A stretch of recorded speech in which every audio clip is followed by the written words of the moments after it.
Hey guys, welcome back to the Love and Lace YouTube channel. Today I'm sewing my Georgia high-waisted briefs and I'm making them out of a sheer, light to mid-weight power mesh. I'll combine that with an organic cotton gusset and plush elastics for the waist and leg. So first up, let's sew the gusset seams. Start with your front piece, paired right sides together with the outer gusset. And then take your inner gusset, which should be an organic cotton, and place the right side of that with the wrong side of the front. Straight stitch through all 3 layers.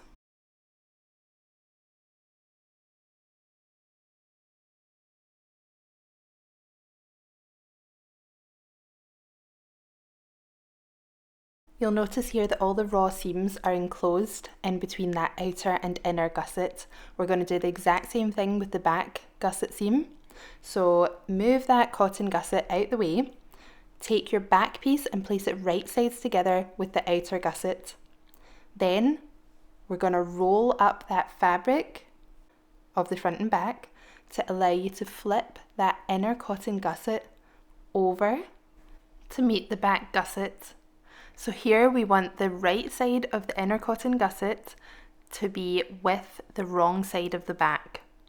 Now you're going to straight stitch through all 3 layers, and when you turn it out, all your raw edges will be enclosed. This is called a bagged out gusset.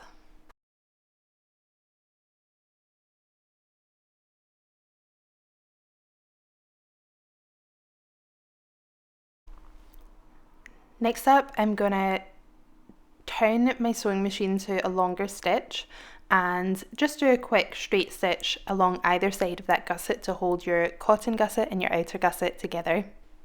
This will prevent your fabric from moving around and slipping when we go to attach the leg elastic.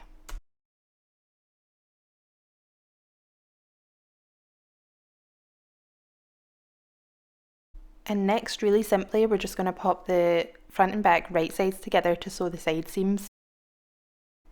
Now I'm using a sheer stretch mesh here, and I think the best option for this is an overlock seam or a serger, and there's no need to straight stitch with your lock stitch first. You can just go straight in with your overlocker and really easy, that's the seam done. If on a sheer garment like this you don't want to see an overlock seam, you can go in and you can French seam it, that's absolutely fine.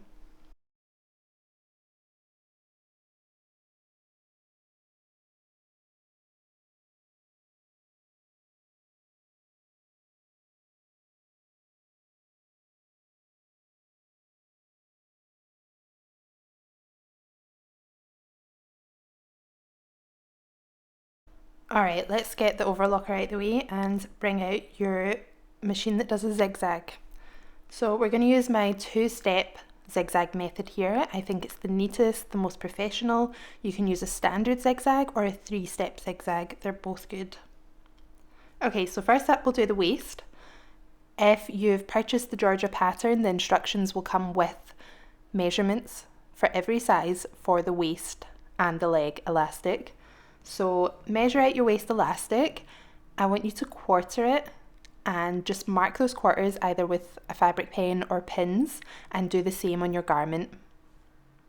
This will ensure that when you're stretching your elastic, it's beautifully even the whole way throughout the garment.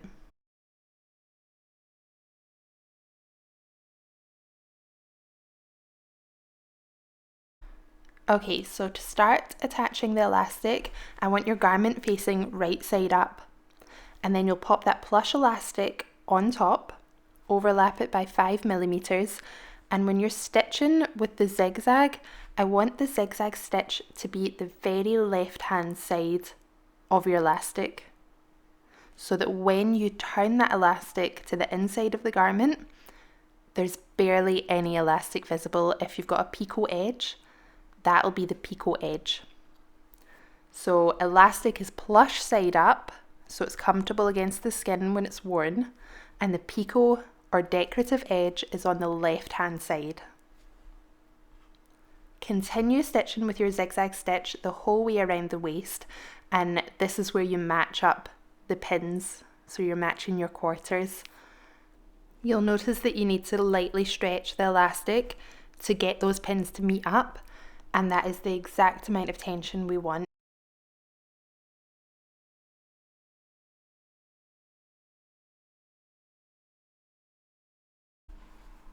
When you get to the end of the elastic, just overlap it by 1 or 2 centimetres and backstitch as well with your zigzag.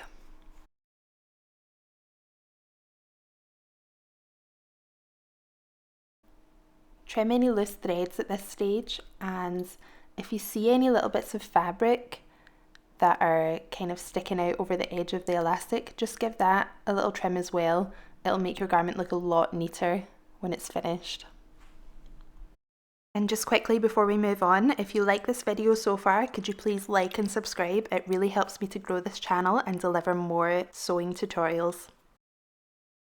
Now to sew the second row of zigzag stitching, you're going to turn your elastic to the inside of the garment and just lightly stretch your elastic to take any wrinkles out of the fabric as you sew your second row of zigzag stitch.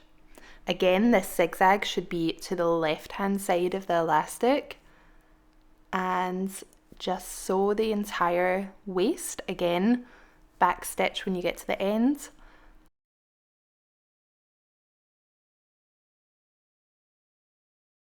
Now all that's left is to attach the elastic to the leg holes, and you use the exact same method for that as well.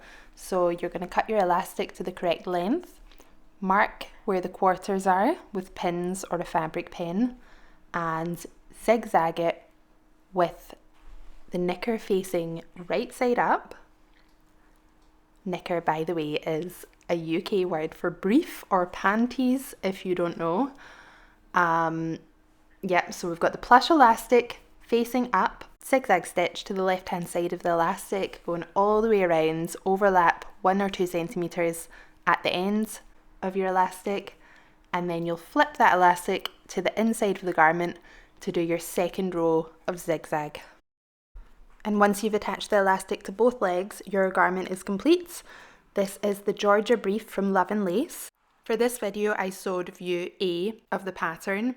You also get multiple pattern pieces for a lace overlay, and that lets you use a scallop edge lace, and the pattern instructions will talk you through how to applique that onto the front of the brief to make a more decorative version. You can shop the pattern at loveandlace.co.uk.